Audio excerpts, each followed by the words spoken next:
Assalamualaikum warahmatullahi wabarakatuh. Alhamdulillah wassalatu wassalam ala rasulillah, amma ba'd. Alhamdulillah, segala puji dan syukur hanya kepada Allah subhanahu wa ta'ala. Salawat dan salam kepada Nabi kita tercinta Nabi Muhammad sallallahu alaihi wasallam. Yang kami muliakan pengurus masjid beserta seluruh jajarannya, yang kami muliakan Bapak Ibu dan seluruh jamaah. Semoga kita tidak hanya bertemu di dunia, tetapi juga nanti kita berkumpul di surga Allah subhanahu wa ta'ala. Karena kematian itu sesuatu yang pasti Bapak Ibu. Setiap kita pasti mati, hanya tinggal menunggu waktu saja. Boleh jadi jamaahnya duluan, ustadznya belakangan. Boleh jadi ustadznya belakangan, jamaahnya duluan. Ya sama saja Bapak Ibu ya. Ala kulli hal, kita mempersiapkan bekal menghadap Allah. Karena kata Nabi Shallallahu Alaihi Wasallam, orang yang pintar itu bukan yang gelarnya S1, S2, S3, S10, S cendol, bukan.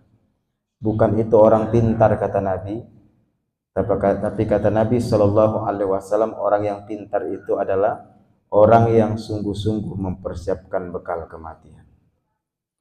Maka mudah-mudahan kita termasuk orang yang pintar, yang sungguh-sungguh mempersiapkan bekal pulang kampung menghadap Allah.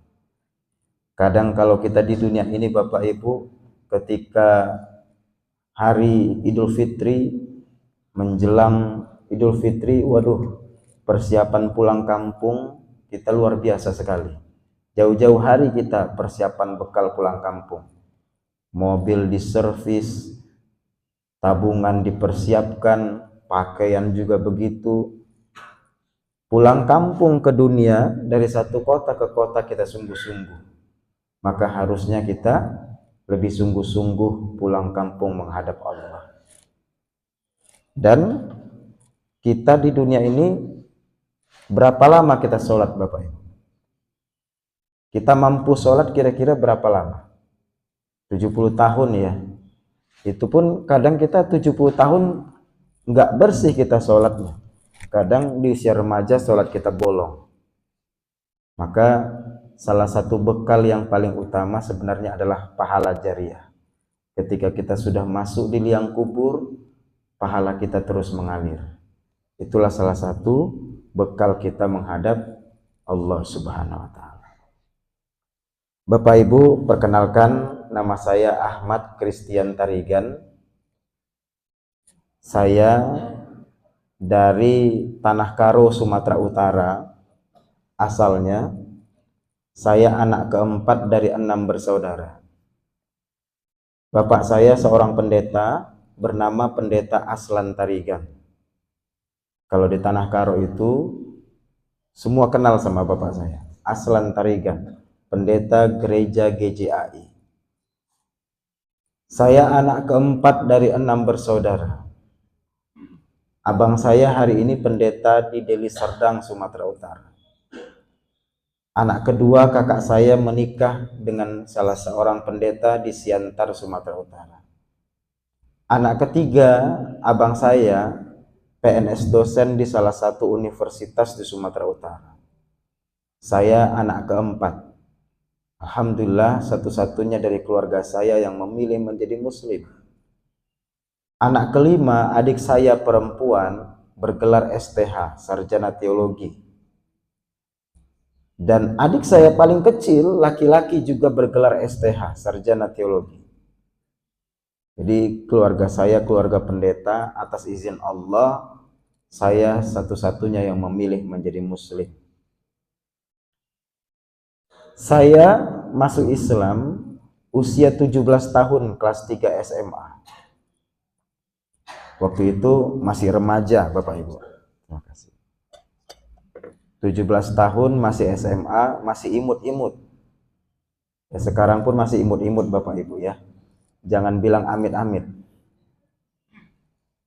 Jadi ketika usia 17 tahun kelas 3 SMA, Saya katakan kepada bapak saya, Pak, saya ingin masuk Islam. Bapak saya menganggap saya bercanda. Tidak mungkin anak seorang pendeta memilih keluar dari Kristen menjadi Muslim. Tidak mungkin. Maka dengan santainya bapak saya menjawab, Kristian tidak enak masuk Islam karena tidak bisa memakan daging yang paling enak di dunia ini. Daging apa Bapak Ibu? Jangan lihat ke saya. Lihat ke bawah, daging babi. Nah, jadi memang daging babi itu enak sekali Bapak Ibu. Maka tadi ustadz kita yang memimpin bacaan Al-Quran, beliau kelebihannya luar biasa, menghafal Al-Quran. Kelebihan beliau luar biasa. Tapi ada satu kelebihan saya yang beliau tidak punya, yaitu saya pernah makan daging babi, beliau belum pernah. Jadi beliau penasaran gimana rasanya daging babi. Kalau saya sudah pernah, alhamdulillah. Tapi jangan dimakan Bapak Ibu, haram ya, nggak boleh. Kalau saya sudah bosan, jadi haram. Nah, bapak saya menganggap saya bercanda. Lalu ketika beliau menganggap saya bercanda, saya ulangi lagi apa yang ingin saya sampaikan ke beliau. Pak, saya ingin masuk agama Islam. Mulailah wajah bapak saya terlihat marah. Kemudian keluarga saya pun ada di situ. Bapak saya menjawab, Kristian, kalau kau ingin masuk Islam karena harta, kami cari harta yang lebih banyak lagi. Maksudnya kami ganti dengan harta yang lebih banyak lagi agar jangan masuk Islam. Kalau kau ingin masuk Islam karena wanita, kami cari wanita yang lebih cantik lagi, kalau bisa lebih cantik dari Agnes Monica. Saya jawab, Pak, saya ingin masuk Islam bukan karena harta, karena di dalam agama Kristen saya tidak kekurangan harta. Kan sering Bapak kasih uang, Bapak fasilitasi ini itu. Saya tidak kekurangan harta dan uang. Buat apa? Usia saya masih 17 tahun. Dan saya ingin masuk Islam bukan karena wanita. Karena saya masih sekolah, tidak ada niat untuk menikah. Islam Kristen. Disitulah terjadi perdebatan yang sangat panjang Bapak Ibu. Kalau saya ceritakan semuanya sampai jam 8 pagi kita boleh. Sanggup? Sanggup? Saya yang tidak sanggup. Dari Asahan Sumatera Utara, lanjut Jakarta, mengisi kajian kemarin di Masjid Sunda Kelapa. Lalu tadi malam podcast dengan Mas Ipung, Ayah Sofia, dan lanjut subuh hari ini, dan nanti khutbah Jumat, dan nanti malam juga mengisi kajian. Masya Allah, doakan saya tetap sehat Bapak Ibu. Maka keluarga saya bertanya, apa alasan saya, mengapa ingin keluar dari agama Kristen yang membesarkan saya, yang seharusnya saya menjadi pendeta, tapi kemudian mengapa saya memilih menjadi Muslim? Saya jawab, yang pertama, saya ingin menjadi Muslim karena saya ingin menyembah Tuhan yang disembah oleh Yesus Kristus. Siapa Tuhan yang disembah oleh Yesus? Tiada lain dan tiada bukan adalah Allah Subhanahu wa ta'ala. Sebagaimana yang dikatakan Yesus di dalam Bible-nya umat Kristen, dengarlah hai orang Israel, Tuhanlah Allah kita. Mereka katakan Allah, kita katakan Allah. Allah itu Esa.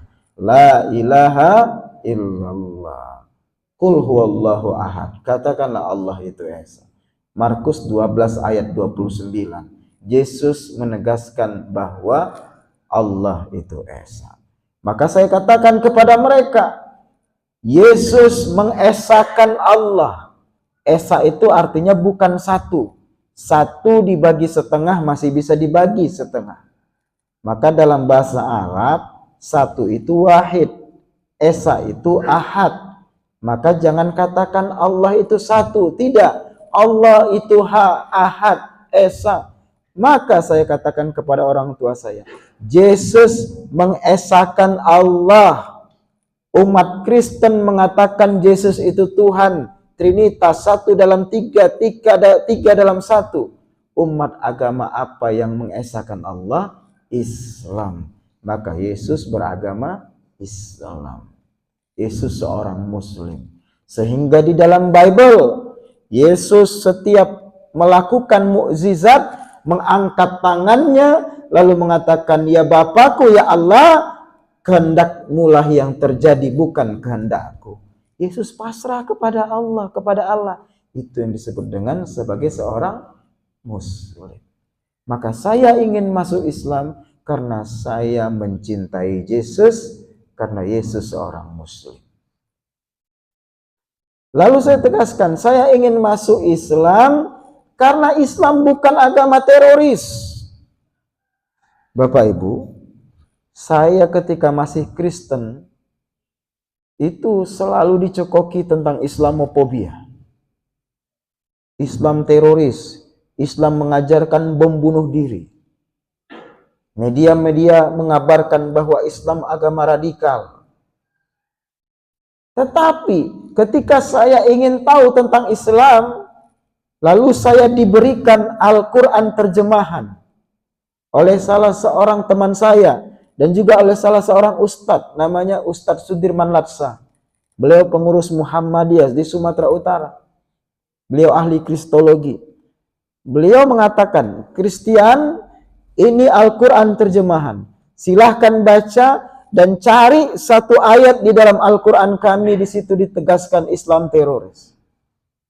Bapak Ibu, siapa yang sudah pernah menghatamkan Al-Quran terjemahan? Bukan Arabnya. Yang selesai baca Al-Quran terjemahan dari awal sampai akhir. Sudah ada? Ada insya Allah ya, tapi tidak banyak. Saya Pak sudah baca Al-Quran terjemahan dari awal sampai akhir terjemahannya ya.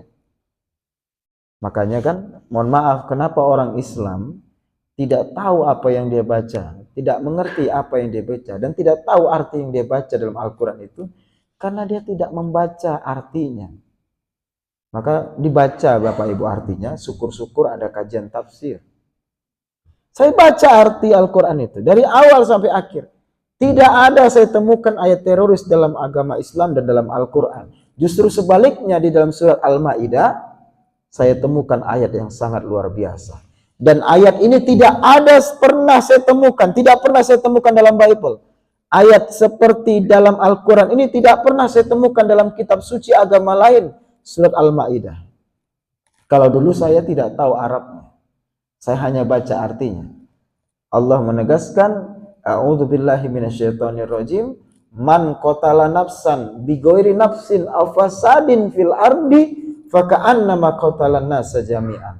Allah menegaskan, siapa yang membunuh satu orang yang tidak bersalah, maka dosanya bagaikan membunuh seluruh manusia yang ada di dunia ini. Jatuh air mata saya Bapak Ibu. Ayat seperti ini tidak pernah saya baca dalam Bible. Kalau membunuh satu orang tak bersalah, dosanya bagaikan membunuh seluruh manusia yang ada di dunia ini. Ini kan luar biasa. Artinya, kalau ada orang KTP-nya Islam, lalu kemudian dia pergi ke kantor polisi, membawa bom, melakukan aksi bom bunuh diri, mati polisi yang tak bersalah, maka itu bukan ajaran Islam, meskipun KTP-nya Islam. Karena Allah menegaskan, membunuh satu orang tak bersalah saja, dosanya apa Bapak Ibu? Bagaikan membunuh seluruh manusia yang ada di dunia ini. Berapa jumlah manusia yang ada di dunia ini Bapak Ibu? Ada yang pernah ngitung kurang kerjaan? Katanya kurang lebih 5 miliar. Ya kan? 5 miliar kurang lebih. Coba.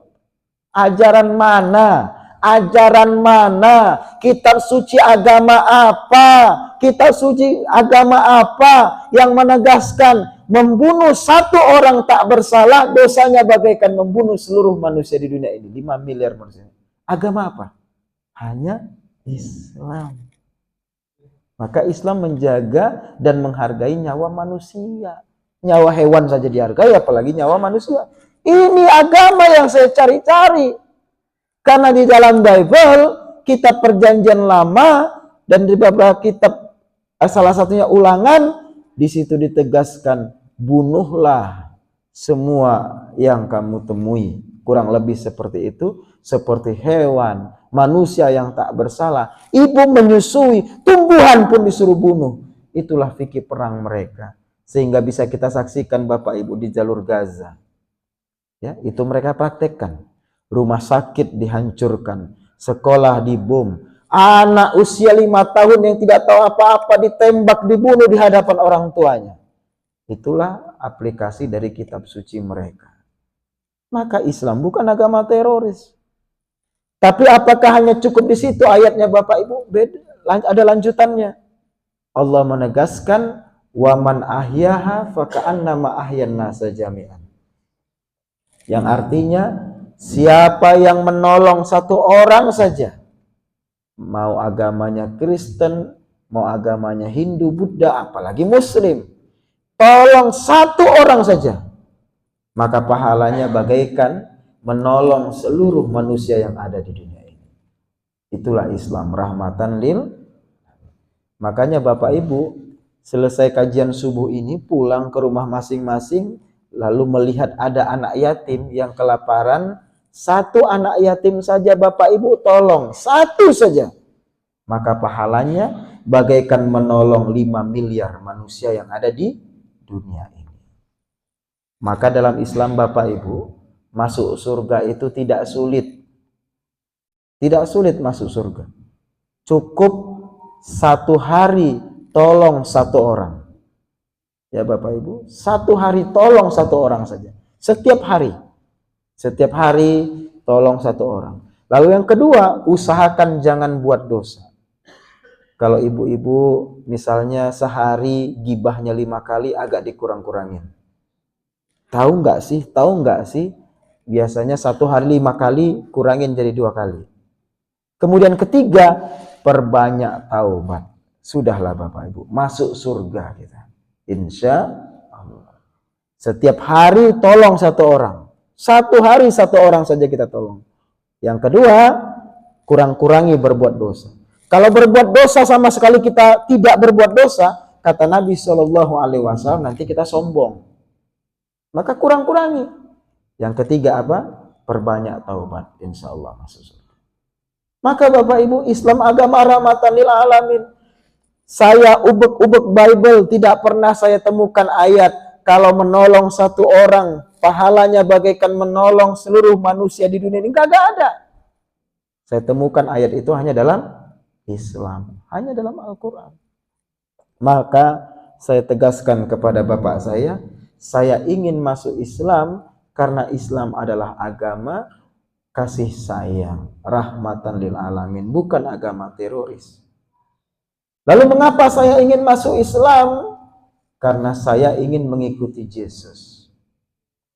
Kan nama saya Kristian, pengikut Yesus. Tapi kemudian di dalam Bible Yesus itu sunat. Saya tanya, Bapak disunat? Tidak. Abang disunat? Tidak. Adik disunat? Tidak. Lah katanya mengikut Yesus. Yesus disunat. Lalu umat agama apa yang disunat? Agama Islam. Maka yang mengikuti Yesus adalah Muslim, Islam. Yesus tidak pernah dia beribadah menggunakan gitar listrik. Ruang, haleluya, halilintar, helikopter. Gak pernah. Gak pernah Yesus beribadah pakai gitar listrik. Cara Yesus beribadah itu hampir sama dengan cara umat Islam beribadah. Yaitu apa? Sholat. Bagaimana cara Yesus sholat? Ya ada syariat sendiri. Yesus bersujud, wajahnya rata dengan tanah, lalu mengangkat tangannya berdoa kepada Allah. Tidak pernah Yesus berdoa dengan bernyanyi-nyanyi, tidak pernah.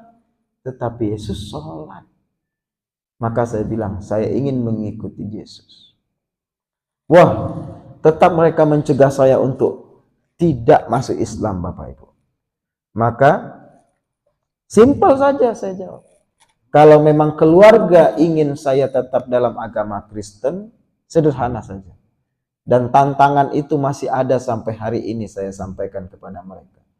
Yaitu, tolong tunjukkan satu ayat saja di dalam Bible Yesus mengatakan, aku adalah Tuhan. Sembahlah aku maka kalian masuk surga. Agamaku agama Kristen. Kalau kalian bisa menunjukkan satu ayat saja Yesus mengatakan dia Tuhan, hari ini saya kembali kepada Kristen. Tetapi alhamdulillah Bapak Ibu, ayatnya tidak ada, makanya saya tetap dalam Islam. Tidak ada ayatnya. Sampai hari ini mereka tidak bisa menunjukkan ayat secara eksplisit, secara jelas, secara tekstual, tidak dengan simbolis, tidak dengan bahasa filsafat, tetapi secara jelas Yesus mengatakan, aku adalah Tuhan, tidak ada. Memang dalam kitab Yohanes ada Yesus mengatakan, ya benar katamu, kau menyebut aku adalah Tuhan. Tetapi bahasa aslinya, nah ini. Makanya Bapak Ibu sering saya sampaikan, musuh orang Kristen itu adalah bahasa asli Bible itu sendiri. Jadi umat Kristen hari ini kan memegang Bible itu Bible terjemahan, ya, yang sering direvisi. Yang awalnya babi menjadi babi hutan, ya kan? Nah begitu juga dalam Yohanes ada memang Yesus mengatakan benar katamu Tuhan, pakai H, tapi bahasa aslinya di situ tertulis Kyrios bukan Theos, yang artinya Tuhan, pemimpin yang agung, raja, bahasa Inggrisnya Lord, bukan God. Bahasa aslinya, bahasa Yunani di situ Kyrios, yang artinya Tuhan. Kalau Tuhan, bahasa aslinya pasti Theos, tetapi Kyrios. Yang mereka bisa ubah hanyalah terjemahan. Tetapi bahasa asli tidak akan pernah bisa mereka rubah. Karena sudah tersimpan manuskripnya di berbagai tempat di dunia ini. Tidak akan pernah bisa mereka rubah manuskrip aslinya. Jadi tidak pernah Yesus mengatakan Tuhan, Tuan, pemimpin, guru. Jadi tidak pada Yesus mengatakan dia Tuhan. Maka saya sering sampaikan ya kepada keluarga saya, sudahlah masuk Islam sajalah. Tetapi nggak mungkin Bapak Ibu mereka masuk Islam. Mengapa?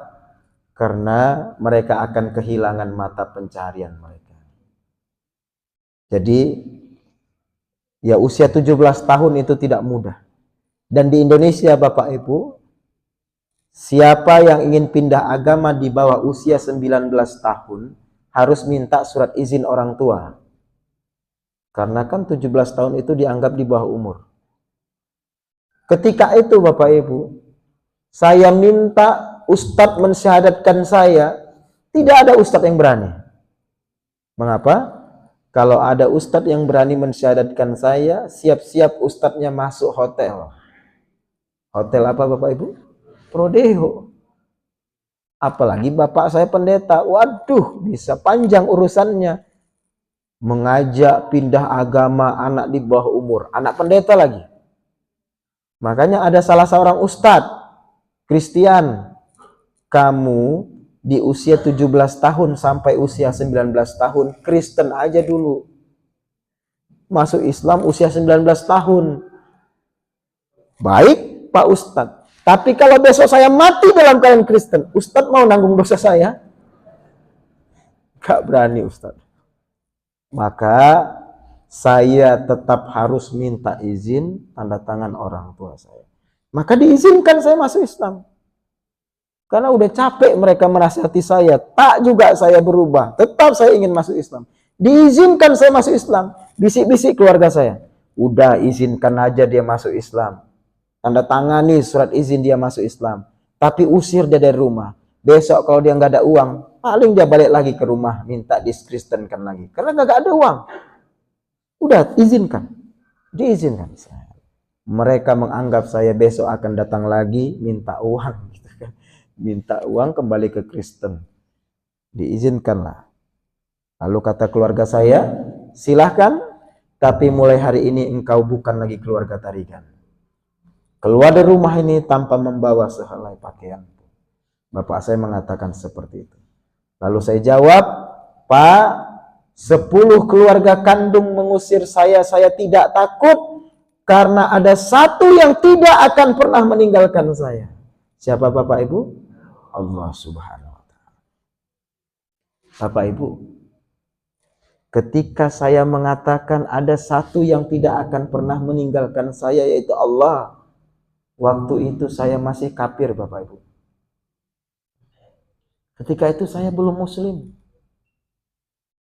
Saya tegaskan kepada mereka, ketika keluarga meninggalkan saya, ada satu yang tidak akan pernah meninggalkan saya, yaitu Allah. Saya masih kafir ketika itu. Maka saya kadang merasa sedih. Ada muslim dari kecil, brojol lahir muslim, ketika berada di jalan kebenaran dia takut. Apa kata dia? Besok kita mau makan apa? Dia tidak percaya adanya Allah selalu bersama dengan orang-orang yang berada di jalan kebenaran. Saya katakan Allah tidak akan pernah meninggalkan saya, Pak. Lalu saya sampaikan kepada keluarga saya, 10 keluarga kandung mengusir saya tidak takut. Karena ada ribuan umat Islam yang akan menjadikan saya keluarga mereka. Maka selalu saya tanya, Ibu mau tidak menganggap saya sebagai saudara? Alhamdulillah. Kemarin ceramah di Solo, saya tanya pertanyaan yang sama. Ada ibu-ibu paling ujung menjawab dengan suara yang kencang, Ustadz, jangankan jadi saudara, jadi menantu pun boleh. Alhamdulillah Bapak Ibu, saya sudah menikah. Istri saya 2, anaknya. Ibu-ibu sesak napas. Anaknya Bu, ya doakan anak saya kelak menjadi pejuang agama Allah Subhanahu wa Ta'ala. Maka saya katakan silahkan, nggak apa-apa saya diusir. Akhirnya saya diusir dari keluarga saya. Saya meninggalkan keluarga saya demi la ilaha illallah Muhammadur Rasulullah 8 Februari tahun 2008. Tepat usia 17 tahun, kelas 3 SMA, sekolah saja belum selesai, semester 2. Saya disyahadatkan di Panti Asuhan Putra Muhammadiyah, Kabupaten Asam, Sumatera Utara. Setelah itu, alhamdulillah, saya diizinkan untuk tinggal dan belajar Islam di Panti Asuhan Muhammadiyah. Dan di sana saya dibantu untuk menyelesaikan sekolah saya oleh umat Islam. Alhamdulillah, umat Islam bantu saya. Ada yang memberikan ya 100.000, 10.000 uang jajan. Saya masih ingat betul Bapak Ibu. Ada, ya semoga jadi pahala jariah buat beliau. Seorang ibu ketika saya keluar dari Panti Asuhan Muhammadiyah menuju sekolah, dia tahu saya mu'alaf. Kasihan ini anak mu'alaf. Pasti nggak ada duitnya, gitu. Nggak ada jajannya. Nah, setiap pagi 10.000, 5.000. Saya doakan, ya Allah, jadikanlah ini pahala kebaikan buat ibu itu. Dengan 10.000 itu saya bisa jajan. Maka hari ini setiap saya berdakwah, kemudian saya mengislamkan non-muslim, saya selalu berdoa, ya Allah, berikanlah pahala jariah buat ibu yang setiap pagi memberikan 5.000, 10.000. Maka alhamdulillah saya selesaikan sekolah saya. Kemudian selesai sekolah saya berangkat ke Jakarta, difasilitasi oleh namanya Forum Arimatea. Waktu itu ada namanya Forum Arimatea, Lembaga Kristologi. Nah, sampai di Jakarta, saya difasilitasi ke salah satu pesantren, namanya Mahat Ali Ar-Royah, Sukabumi, Jawa Barat. Di situ saya belajar agama Islam, belajar menghafal Al-Quran, dan belajar bahasa Arab. 1 tahun saya di pesantren, itu pesantren Ali, Mahat Ali namanya Bapak Ibu. Jadi yang belajar di pesantren itu lulusan SMA sederajat, SMA, SMK, STM. Ya, belajar di situ 1 tahun. Saya selesai dari situ tidak bisa lagi bahasa Indonesia, bisanya bahasa Arab. Ya, jadi mengatakan mahadha bilugo al Indonesia. Tidak tahu lagi bahasa Indonesia. Jadi belajar bahasa Indonesia lagi saya. Nah, kemudian selesai dari pesantren, saya difasilitasi untuk SNMPTN di Universitas Islam Negeri Syarif Hidayatullah Jakarta. Alhamdulillah ketika SNMPTN saya lihat ini ujian anak SD atau gimana itu? Karena saya alhamdulillah lulusan Ar-Royah, bisa bahasa Arab dengan lancar ketika itu. Jadi saya jawab, alhamdulillah saya lulus SNMPTN UIN Jakarta di pendidikan bahasa Arab, Al-Lugha Al-Arabiyah, Tarbiyah. Kemudian berdakwah dan alhamdulillah mendirikan pesantren di Sukabumi, Jawa Barat. Pesantren pesantren tahfiz, ada beberapa anak tahfiz yang belajar menghafal Quran gratis di pesantren kita. Sekaligus juga kalau ada mu'alaf kita bina di situ. Luas tanah 1000 meter. Alhamdulillah. Mereka gratis. Maka Bapak Ibu yang rahmati Allah Subhanahu wa taala, saya sampai jam 6. Nanti kita cukupkan sampai jam 6 kurang 5. Nanti silahkan ada tanya jawab. Nah, saya ingin titip satu pesan Bapak Ibu. Tolong didengarkan baik-baik. Karena keluarga saya mengatakan, Christian, satu yang keluar 1000 yang akan masuk. Paham maksudnya Bapak Ibu? Satu yang keluar 1000 yang akan masuk. Ya, hari itu saya keluar dari Kristen. Tapi mereka punya target. Satu yang keluar 1000 yang akan masuk kepada agama Kristen. Dan ini tidak main-main. Dan itu perintah suci dalam Bible mereka. Di dalam Bible mereka jelas ditegaskan. Jadikanlah semua bangsa muridku dan baptislah mereka. Jadi umat Kristen itu diperintahkan membaptis. Membaptis siapa? Mereka. Siapa mereka ini? Domba-domba yang tersesat. Jadi kita ini Bapak Ibu, wedus-wedus yang tersesat. Jadi mereka itu diperintahkan membaptis kita. Agar kita masuk agama Kristen.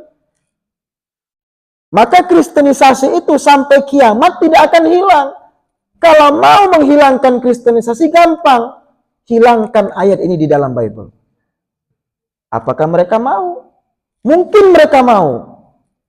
Kan setiap saat Bible mereka direvisi. Oke, dihilangkanlah ayat ini. Apakah kristenisasi akan hilang? Tidak.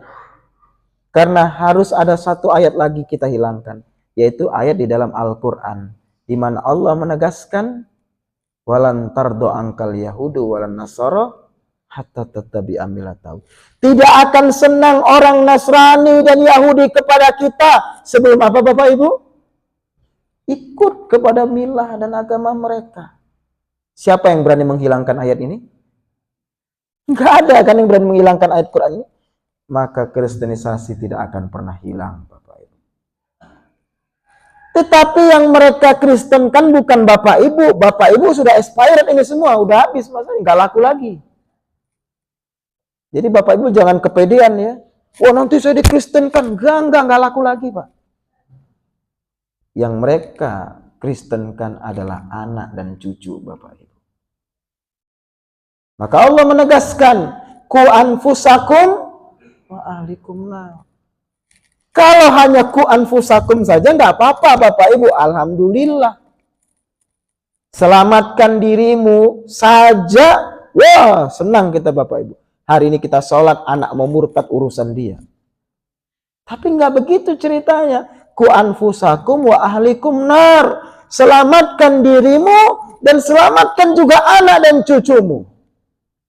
Maka selangkah lagi kaki kita akan masuk surga. Tapi kalau anak murtad, tunggu dulu bro. Tuh pertanggungjawabkan anak yang murtad. Jadi anak-anak kita sekarang target pemurtadan Bapak Ibu. Kalau dulu target pemurtadan anak-anak kita dengan cara, mungkin Bapak Ibu pernah dengar hamilisasi. Anak perempuan biasanya.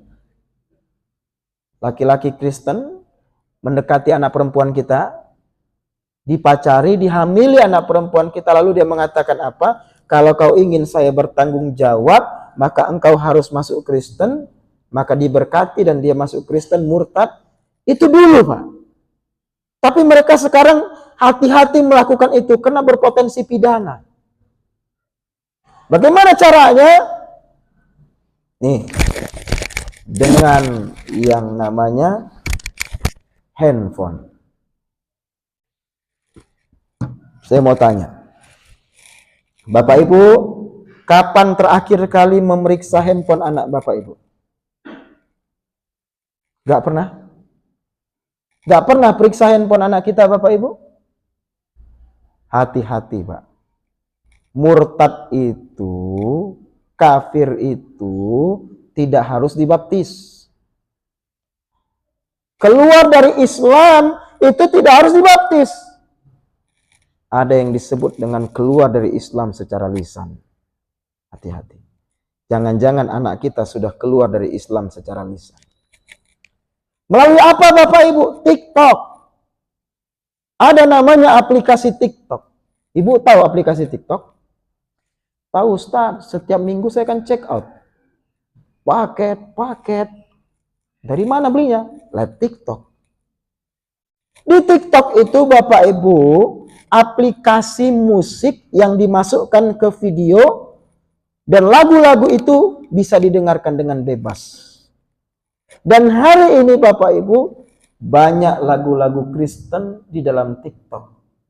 Lagu rohani Kristen dipotong seakan bukan lagu Kristen, tapi kemudian dimasukkan ke TikTok seakan-akan lagu motivasi, padahal itu lagu Kristen.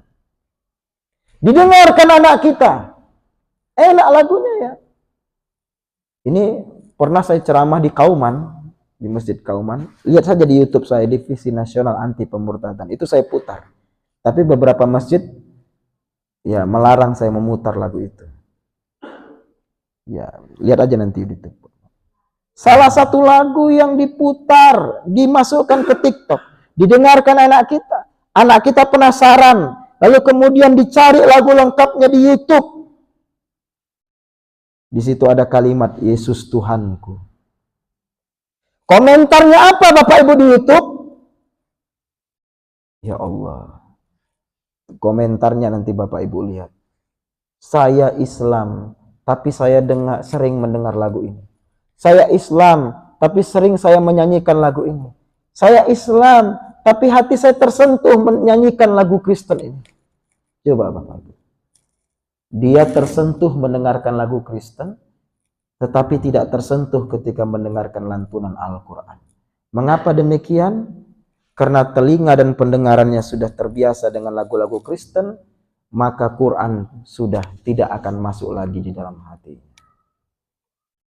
Sehingga Bapak Ibu mohon maaf, mengapa anak kita hari ini kita minta sholat dia tidak mau.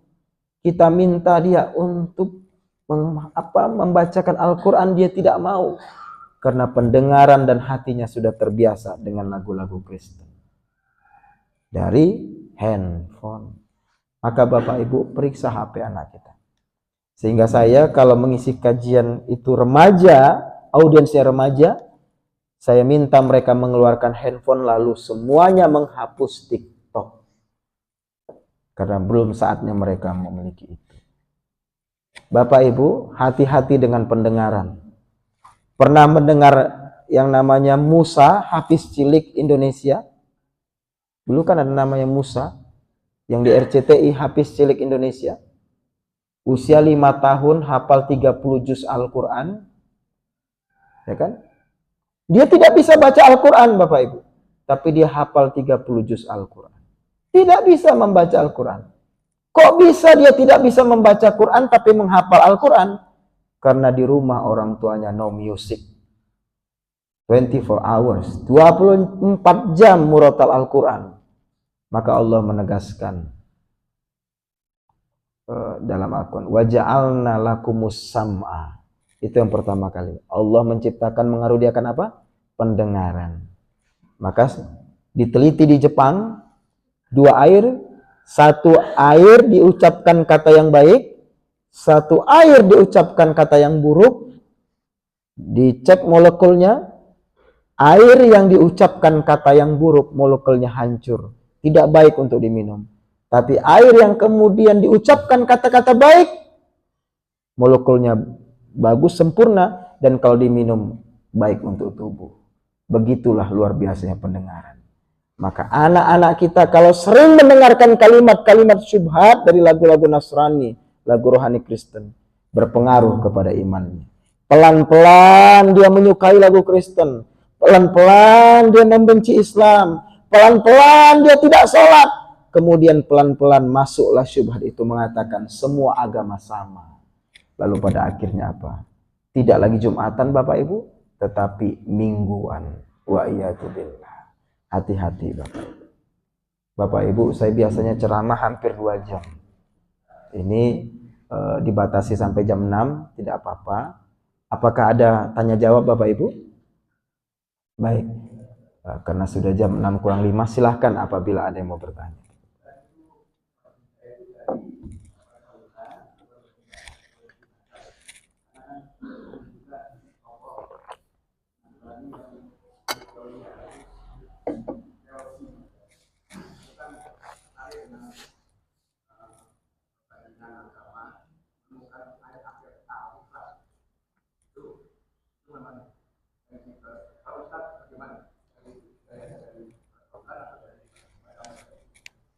Iya. Yang pasti saya tertarik dengan Islam itu karena Allah yang menggerakkan hati saya untuk tahu tentang kebenaran Islam. Sebagaimana saya sampaikan tadi Bapak Ibu, saya itu kan sudah dari kecil dicekoki tentang Islamofobia, bahwa Islam itu agama teroris, bahwa Islam itu agama bom bunuh diri. Itu yang membuat saya ingin tahu benar nggak Islam seperti itu. Itu sebenarnya faktor utama. Saya ingin tahu tentang Islam. Berawal dari ingin tahu, saya tanya kepada teman saya tanya teman saya yang Muslim, dia tidak bisa menjelaskan. Maka dia fasilitasi saya bertemu dengan seorang ustadz. Yang namanya Ustadz Sudirman Laksa itu, dia pertemukan. Saya tanya semua tentang Islam, dijawab tuntas oleh ustadz tersebut. Jadi berawal dari ingin tahu, oh sudah terpuaskanlah keingintahuan saya tentang Islam. Tapi pada akhirnya, karena Ustadz Sudirman Laksa ini paham kristologi, ya Ustadz Sudirman Laksa ini sering baca Bible Pak. Dia sering baca Bible, tidak hanya menjawab pertanyaan saya tentang Islam, tapi kemudian dia bertanya tentang Kristen kepada saya. Christian, kamu seorang Kristen, apakah kamu yakin Yesus itu Tuhan? Ya yakin dong Ustadz, saya kan Kristen. Baik, ini Bible. Loh, Ustadz kok punya Bible? Karena saya yang rajin baca Bible. Coba cari di dalam 4 surat yang menceritakan Yesus.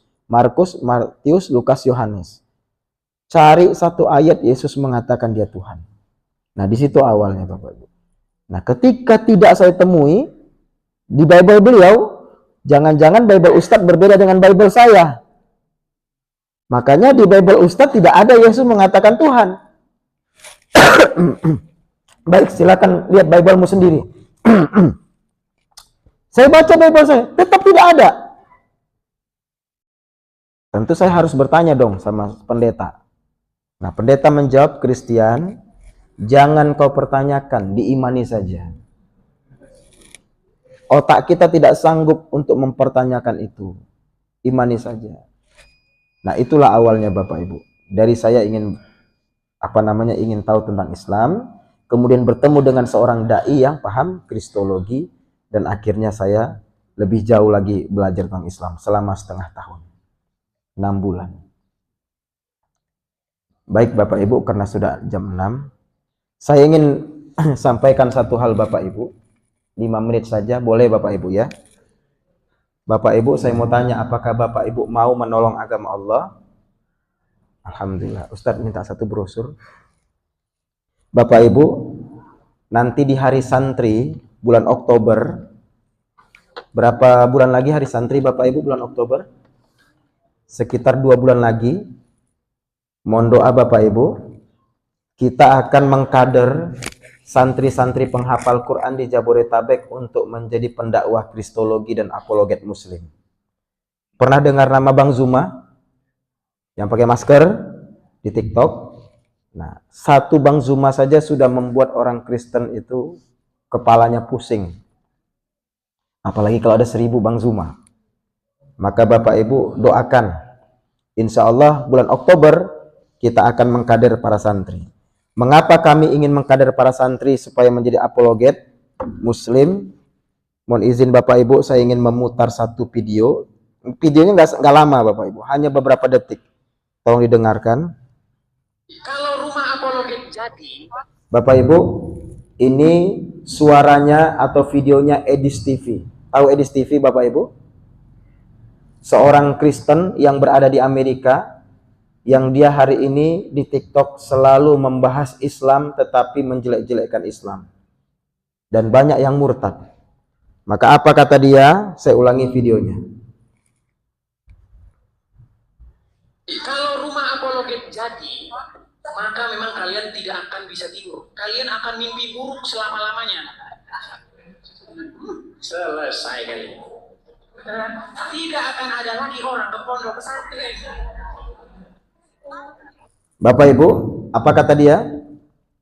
Yang pertama, kalau rumah apologet Kristen selesai dibangun. Apa itu rumah apologet Kristen? Sederhananya Bapak Ibu supaya kita paham, pusat pendidikan pendeta Kristen untuk mempelajari Islam. Berarti Al-Quran dan Al-Hadis, supaya apa? Kelak mereka berdakwah kepada anak kita tidak lagi dengan Bible, tetapi dengan Al-Quran dan Al-Hadis.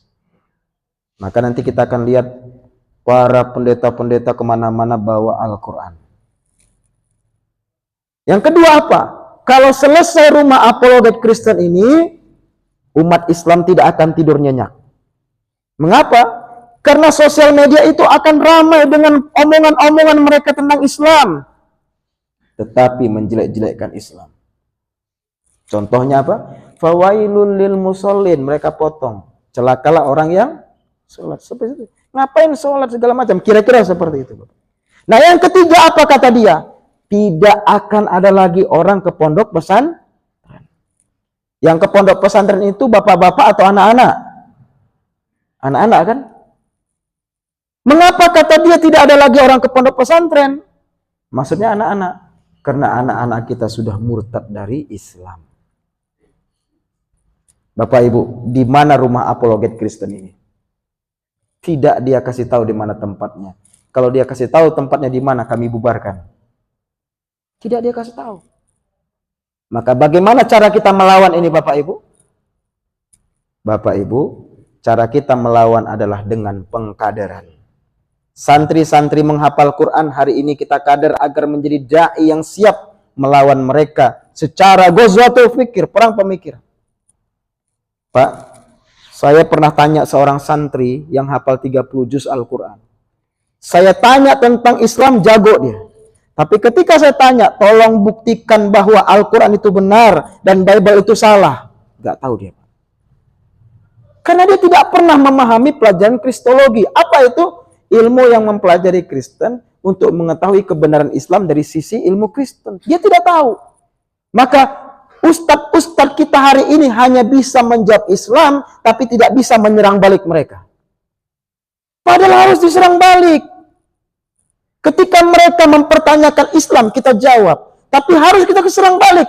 Oke, kamu sudah bertanya tentang Islam, sekarang saya bertanya tentang Kristen. Kan harus begitu. Mengapa di dalam Bible kalian hanya ada 4 surat yang menceritakan Yesus? Markus, Matius, Lukas, Yohanes.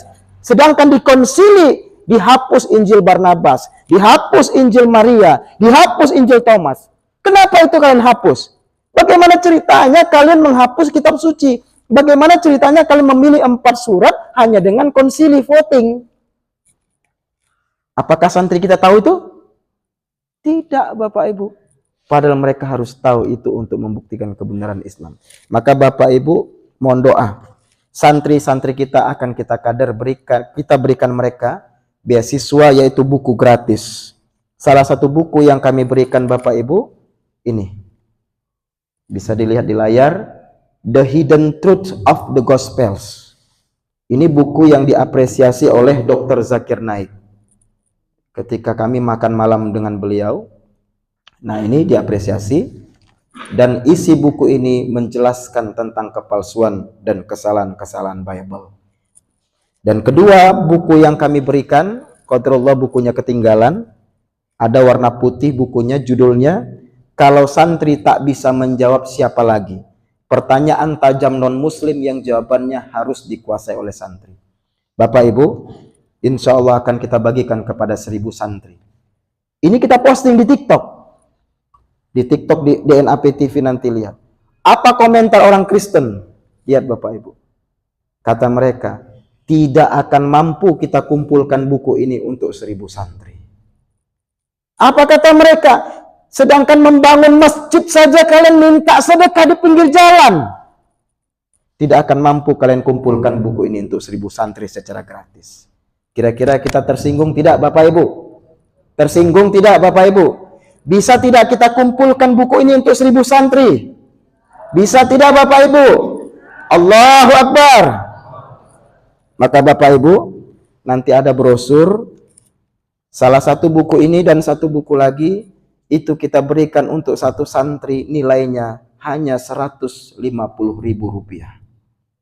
Bapak Ibu, 2 buku. Sekali lagi saya ulangi, 2 buku untuk satu santri agar mereka menjadi ulama kristologi di masa depan untuk menyelamatkan akidah anak dan cucu kita.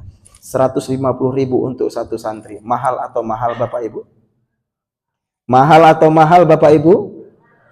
Jangan bilang mahal, murah Bapak Ibu. Dan ini hanya 1 kali mungkin seumur hidup kita. Maka Bapak Ibu, 1 kali seumur hidup kita, mari kita ikut program kebaikan ini.